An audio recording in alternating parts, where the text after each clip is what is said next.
Topik tentang sustainability itu jadi payung penelitiannya Prasmul. Payung penelitiannya Prasmul ya. Jadi kalau bisa penelitiannya tuh mengarahnya ke sustainability. Kalau bisa. Oke, tentang enterprise risk management.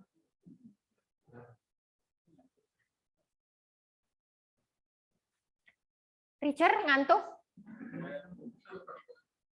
Oh, berarti saya membuat ngantuk ya, kayak didongengin ya. Jangan gitu, jangan. Saya ngajar kayak menina bubukkan gitu ya. Aduh. Berarti membosankan ini mata kuliah ini, butuh tantangan berarti ya.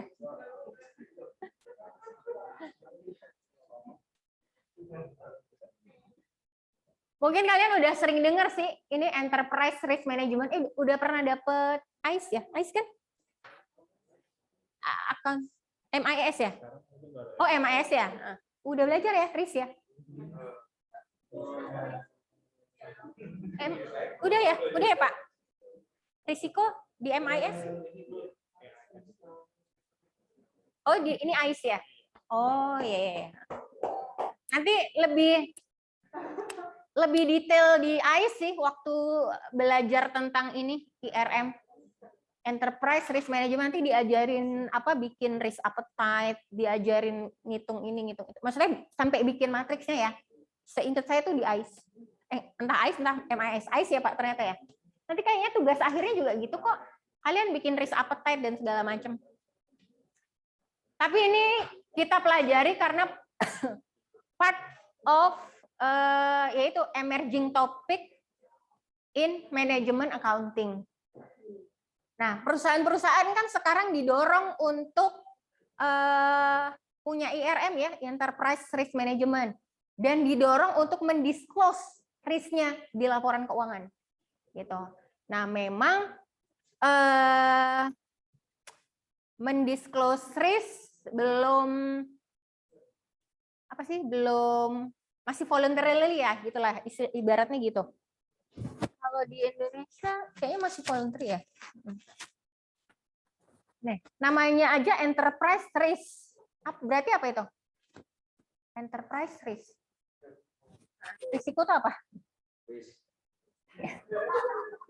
Risiko itu apa berarti risiko? Apa? Kewajiban. Akibat. Ancaman. Apa ya, risiko tuh sesuatu yang mungkin terjadi, uncertainty lah gitulah. That's why karena ketika kita merun bisnis, kita akan menghadapi uncertainty gitu. Nah, uncertainty ini yang mau kita manage gitu. Uncertainty ini yang mau kita manage. Nah, lalu ini nih step-step untuk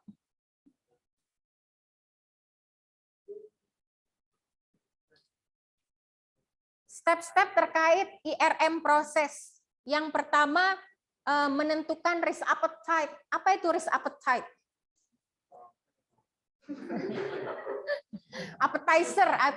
Appetizer itu apa? Kenapa ada makanan pembuka? Kenapa ada makanan pembuka? Untuk menggugah? Lah iya itu. Jadi appetite risk tuh risk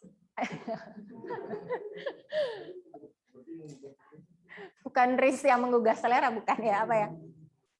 Risk yang kita inginkan yang nantinya bisa kita terima gitu. Apa ya? Desired risk yang nantinya bisa kita terima gitu. Jadi kalau kamu gini, tentukan risk appetite-mu. Kira-kira kalau risikonya 20% kayaknya saya bisa terima deh gitu. Jadi gitu, itu risk appetite gitu. Oke, kemudian step berikutnya adalah kita identified risikonya. Identified-nya dari risk-risk yang top ya. Risk-risk yang top.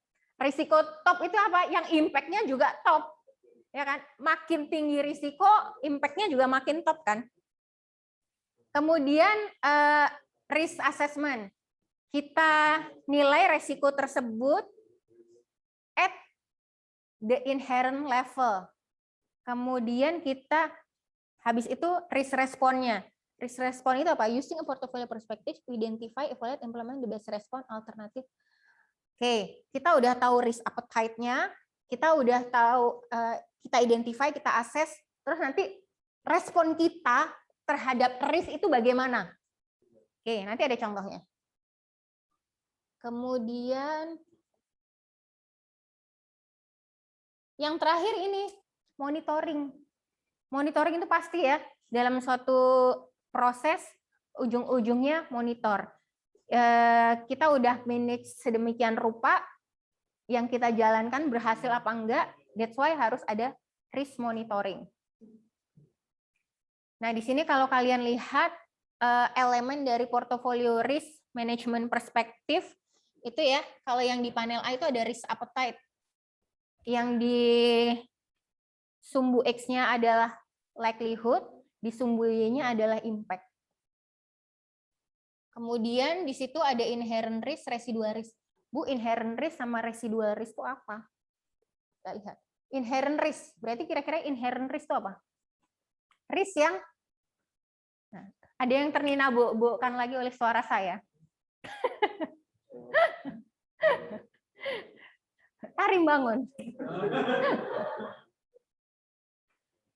Emang makin kesini makin ngoceh aja ya pelajarannya ya. Mata kuliah manajemen account. Emang lebih menantang yang hitungan ya. Oke, apa itu inherent risk? Inherent berarti risk yang inherent.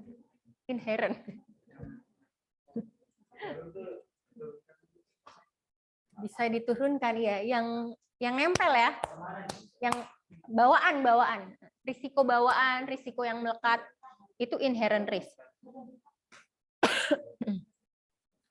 Nah, tadi kan kita sudah menentukan risk appetite. Kemudian kita identified. Nah, untuk mengidentifikasi risiko ini butuh input dari semua lini. Butuh input dari semua lini. Kemudian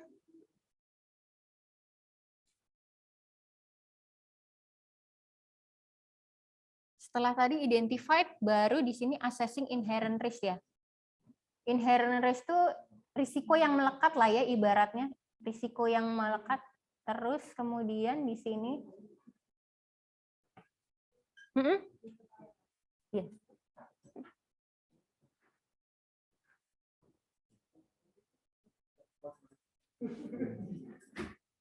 Ada probability sama impact. Saya tulis di sini aja.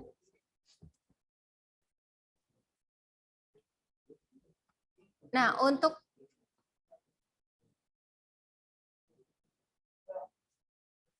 menghitung komponen-komponen, untuk membantu menghitung ya, untuk menghitung inherent risk, untuk menghitung residual risk. Ini ada dua komponen yang perlu kita ketahui, yaitu probability. Probability terjadinya suatu event sama impact. Impact itu besaran suatu kejadian itu benar-benar terjadi. Gitu. Nah, probability ini kan antara 0 sama 1. 0 itu berarti tidak ada kemungkinan itu terjadi. Kalau dia makin mendekati 1, berarti dia semakin mungkin terjadi. Berarti kalau risikonya 0,8, probabilitas terjadinya 0,8, berarti artinya apa? Lebih besar ya? Karena dia mendekati 1. Oke. Nah, impact ini ternyata bisa banyak macam ya. Impact biasanya kalau kita orang akuntansi manajemen, impact-nya pasti ke cost. Ujung-ujungnya ke situ. Walaupun nggak cuma cost ya. Walaupun nggak cuma cost gitu. Cuma ini bisa nih, impact itu berupa reputasi perusahaan, atau persentase dari produk yang defect. Kemudian cost. Ya, mungkin kita kalau di sini concern-nya di sini, tapi nggak juga sih. Kita juga nanti concern di sini. Tuh, kalau kamu pakai balance scorecard, ya nanti concern-nya di sini. Non-financial. Oke. Nah, ini contoh penggunaan matrik risk kalau kita perusahaannya Adidas. Nah, ini lihat nih. Yang di sisi sini, matrik yang di sisi ini probability-nya.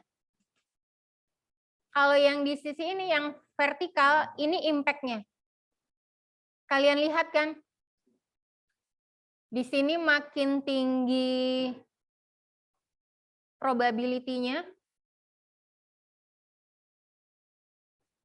Kalau apa nih? Probability-nya kurang dari 15%.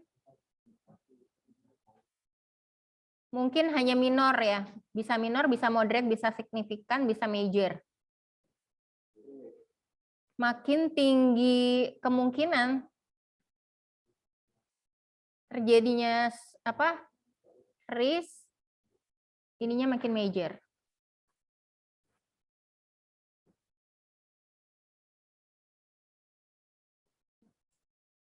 Nah, lalu bagaimana kita merespon terhadap inherent risk?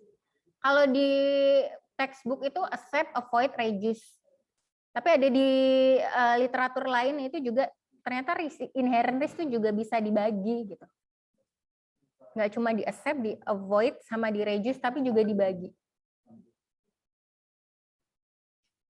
Kita lihat di sini.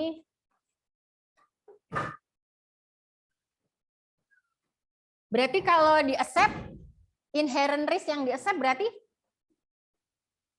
ya udahlah ya. Ya udah. Kita nggak bisa melakukan apa-apa, emang itu pasti ada gitu. Kira-kira contoh inherent risk yang harus kita terima apa?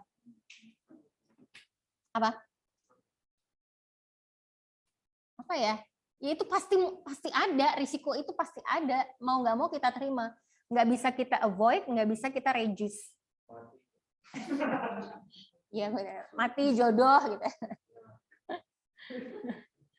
Ya udah kita terima gitu. Kalau risiko yang bisa kita avoid, ya betul bisa. Bisa di avoid, bisa di reduce. Kita pakai helm gitu kan, kita pakai seat belt, itu bisa di avoid dan bisa di reduce.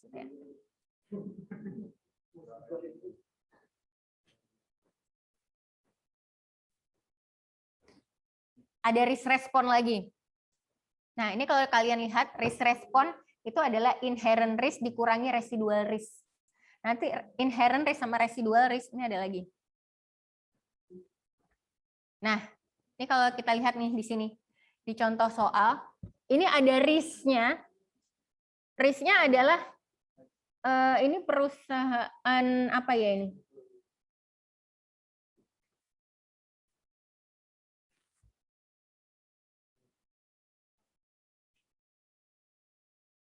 Oke, dia perusahaan jasa yang menyediakan outdoor adventure service untuk para climber. Kemudian risiko yang mungkin apa? Ini perusahaan penyedia jasa adventure, tempat-tempat outbound gitu ya. Risiko yang mungkin apa? Risiko yang mungkin, ini perusahaan penyedia jasa adventure. Hah? Bencana alam itu yang kita accept. Ini penyedia jasa adventure untuk para climber. Risikonya adalah kecelakaan ya. Ini climbernya kecelakaan. Risikonya jadi memungkinkan kita dapat tuntutan gitulah ya. Dapat tuntutan dari climber. Nah, kemungkinannya inherent risk itu, probability dari inherent risk-nya itu adalah 20%. efeknya mana? Impact-nya. Impact-nya adalah kalau misalnya tadi ada tuntutan, kemungkinan ada operating cost yang keluar 10 juta. Kemudian, nah, kamu udah tahu risikonya, terus kamu udah tahu, udah identified, ibaratnya apa tuh, probability risikonya, dan udah tahu impact-nya. Sekarang respon kamu gimana? Alternatif yang kamu lakukan terhadap untuk istilahnya memitigasi risiko itu. Nah, ini ada alternatif A, ada alternatif B, ada alternatif C terkait responnya. Respon yang pertama, dia require an intensive day-long training and education seminar for all climber the day before their climb. Berarti dia ngasih training dulu. Sebelum datang ke tempat outbound saya, sebelum nyobain outbound saya, harus training dulu. Nah, ternyata ini ada residual risk-nya. Ada residual risk-nya. 10% dan biaya untuk mentraining mereka itu 6 juta. Kemudian alternatif kedua. Alternatif kedua itu apa itu?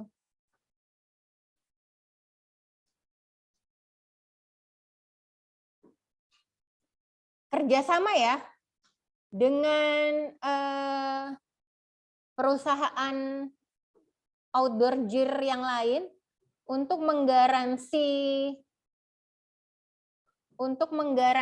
si climber untuk memakai peralatan yang bagus. Probability-nya untuk residual risk-nya adalah 15% dan impact-nya 5 juta. Nah, ini yang C, ini yang no action. Take no action in response to possible new lawsuit or fine. Jadi ini yang accept.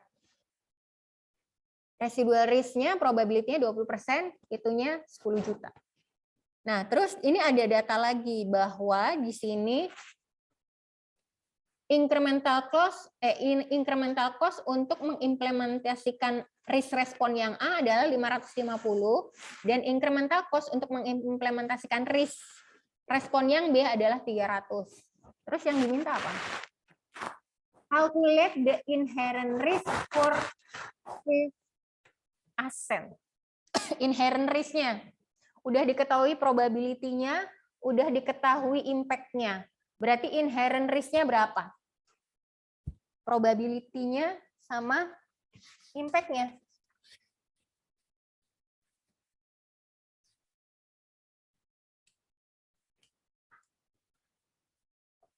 Inherent risk-nya berarti risk yang melekat, berarti potensi cost-nya berapa tuh? Inherent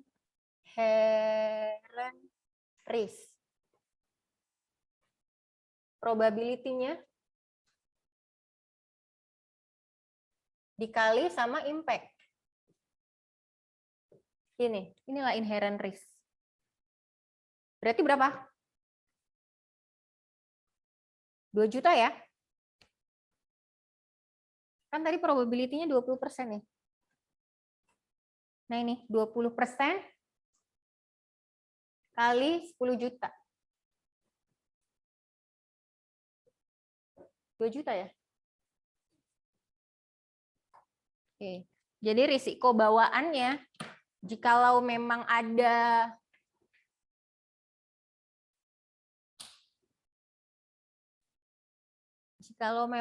climber yang mengajukan tuntutan hukum karena dia kecelakaan selama melakukan kegiatan outbound, adalah inherent risk-nya 2 juta. Oke, lalu kita suruh menghitung residual risk yang berhubungan dengan 3 alternatif risk respon yang A, B, C. Sama aja sih residual risk, ngitungnya probability dikali impact, tapi untuk masing-masing risk respon. Jadi kayak ini, berarti residual risk-nya adalah, ini residual risk-nya nih. Likelihood kali impact. Nanti ini ketemu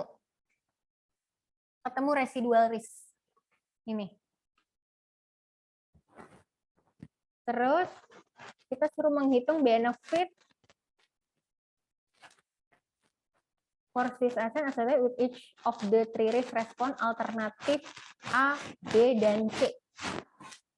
Jadi gimana? Ini tadi kita udah hitung ya, ini masing-masing. Ini residual risk-nya, ini residual risk-nya, ini residual risk-nya. Residual risk yang alternatif C sama dengan inherent risk untuk perusahaan. Sama. Nah, yang ditanyain yang ketiga, benefit associated with a particular risk response. Ini yang adalah inherent risk dikurangi dengan residual risk. Jadi kita cari benefit risk response-nya based on masing-masing alternatif. Ini kan inherent risk ya, inherent risk. Ini residual risk untuk alternatif A. Benefitnya 1.400.000. Kalau yang alternatif B, benefitnya 1.250.000. Yang benefit C, benefitnya 0. Nah, nanti risiko mana yang akan kita pilih, itu kalau kita sudah menghitung net benefit-nya. Ternyata untuk yang alternatif A sama B, tadi tetap ada keluarin incremental cost. Yang A itu kan tadi 550, yang B 300. Net benefit-nya dari risk response 850, kalau yang B 950. Mana yang benefitnya lebih tinggi? Respon yang A atau respon yang B? B. Berarti it suggests that we have to alternatif yang kita pilih, respon yang kita pilih yang menghasilkan benefit yang paling tinggi adalah yang B. Berarti kita bekerja sama, sebaiknya kita bekerja sama dengan perusahaan outdoor lain yang menyiapkan peralatan yang lebih bergaransi lah gitu. Kira-kira seperti itu. Kalau penelitian kakak kelas kamu, ini yang lagi saya bimbing, dia tentang IRM disclosure. Jadi kayak mengukur seberapa jauh sih perusahaan itu sudah mendisclose risikonya gitu. Belum ada, kalau di Indonesia kan kita bisa risiko mau pakai COSO boleh, mau pakai ISO boleh. Nah, nanti belum ada sih yang maksudnya undang-undang harus pakai COSO aja, harus pakai ISO aja. Nggak ada, cuma memang di penelitian ini dia ngukurnya pakai COSO. Nanti kalian pelajari COSO itu di ICE. Risiko menurut COSO itu apa sih? Itu nanti di ICE ya. Gitu. Jadi kira-kira seperti itu sih secara sederhana kita mengakses risk.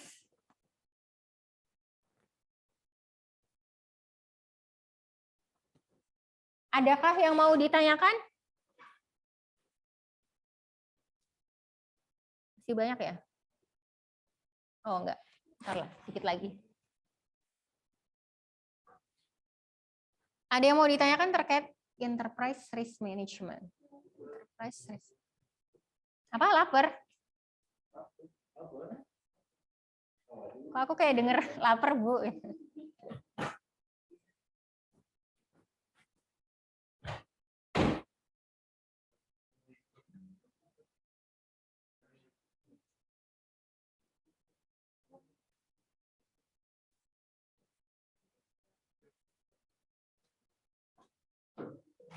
Masih kuat? Setengah jam lagi kan? Kuat.